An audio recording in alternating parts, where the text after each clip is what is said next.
Beverly Hills Cop 2, The Heat's back on. What is up, everyone? Welcome back to the Epictastic, that is this channel.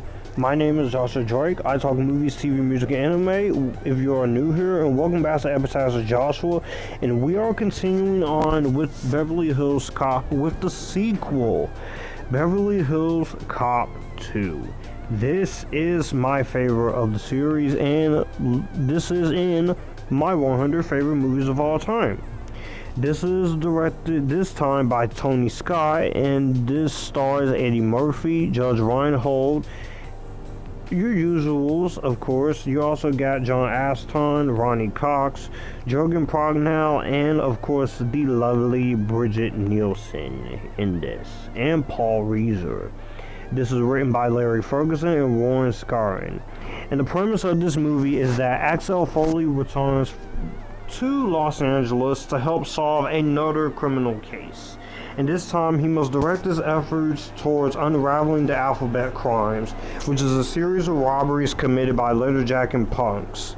The investigation put him on the trail of an illegal arms drug dealer and his hit lady. That's what we're dealing with here in Beverly Hills Cop 2, and I'm very excited to talk about this. So, obviously, when I did my top 100 favorite movies of all time back in 2020, you will see this as one of my favorites of all time. I think of all the Beverly Hills Cop movies, Beverly Hills Cop Part 2 stands as my favorite. I love this movie, and I'm surprised that there are a lot of Beverly Hills fans who actually don't like the sequel. I think this is one of the more underrated sequels I've seen. It's fun, it's just as good as the first one, if not better, with a few issues, but I will say this is another good one, and this movie was nominated for an Oscar, of course, for Shakedown.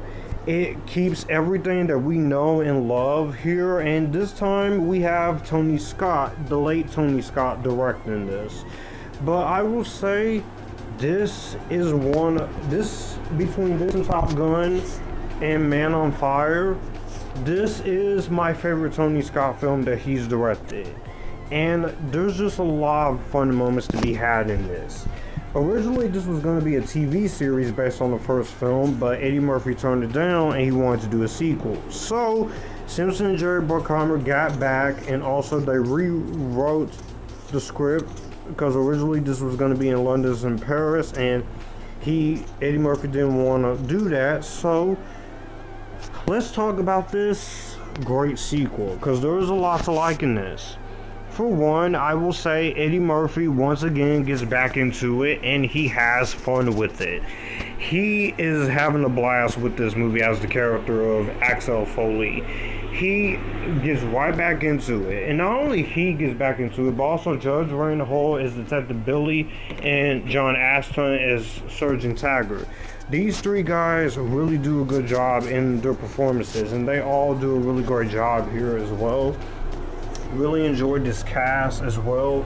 Jürgen Prochnow as Maxwell Dent. He is a very great villain. He is very intimidating. You get why he's doing what he's doing, but I really enjoyed the fact that he just has a lot of fun in terms of the role that he's playing. I have seen him in a few other things. He's a good actor.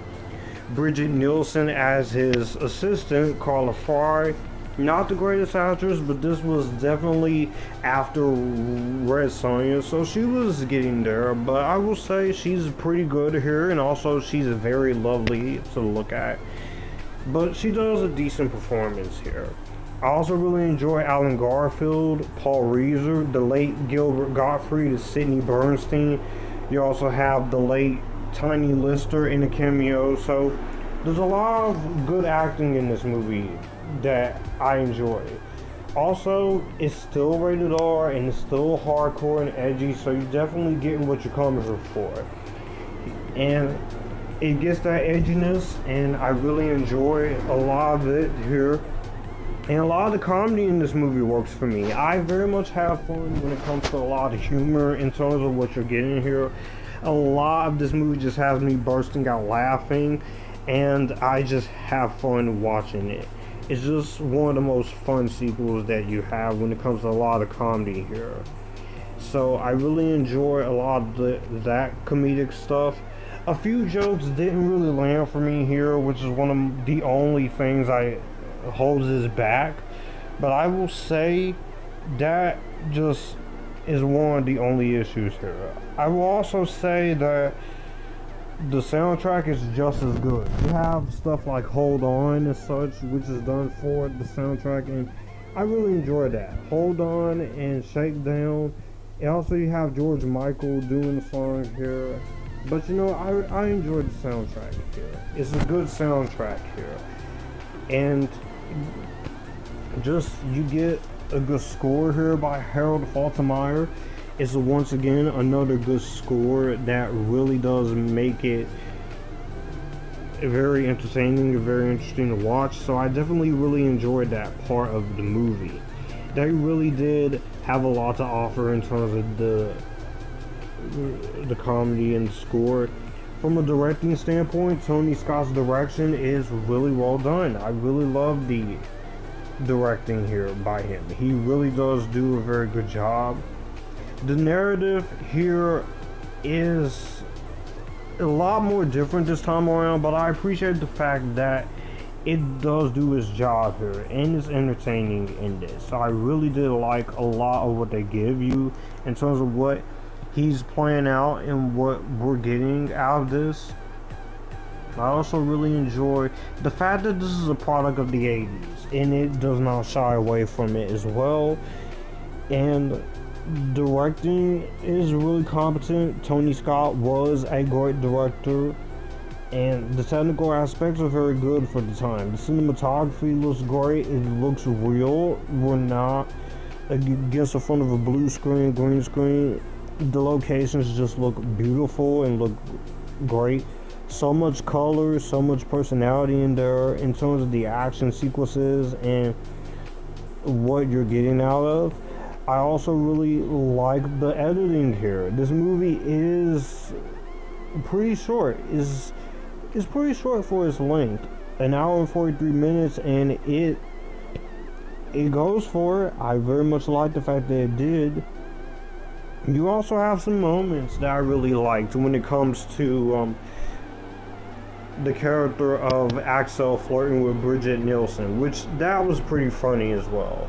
Again, just a few jokes in here didn't really land for me. And also, there's just maybe the climax here. It's entertaining, of course, but you can kind of say it's a little lackluster. But that doesn't really detract from a lot of what is given to you. Because a lot of what made that first movie work so well is still maintained here. It's just too bad Tony Scott couldn't come back and direct the third movie, which that would have been a much better story for the third movie. And it would have at least made it a little bit bearable for a lot of people who don't like it. But you know what? Tony Scott, he did a pretty damn good job here. And I think this may be my second Tony Scott movie I reviewed. The first one was Top Gun back years ago. So, ultimately, a lot of what I really enjoy, I get what I want here, and it is entertaining. So, there's so much great things in here. It's just a few issues. Those few issues, what holds us back. But you know what?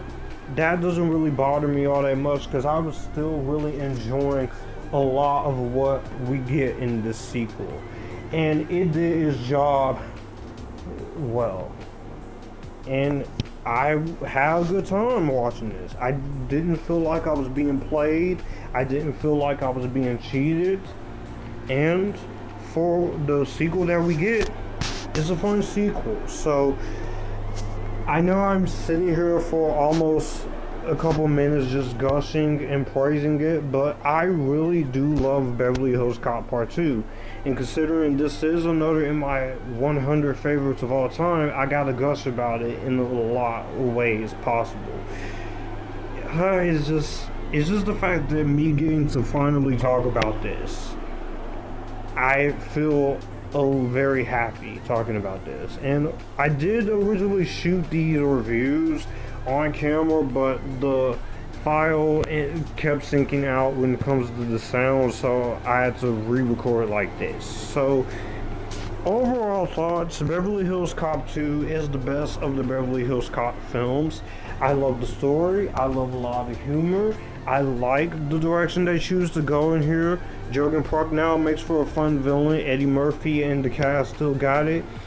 And even with his few issues, some of the comedy not being funny and the climax not being as good as the first movie's climax, I still think that Beverly Hills Cop 2 is a highly misunderstood sequel that has been critically unfairly bashed ever since its release.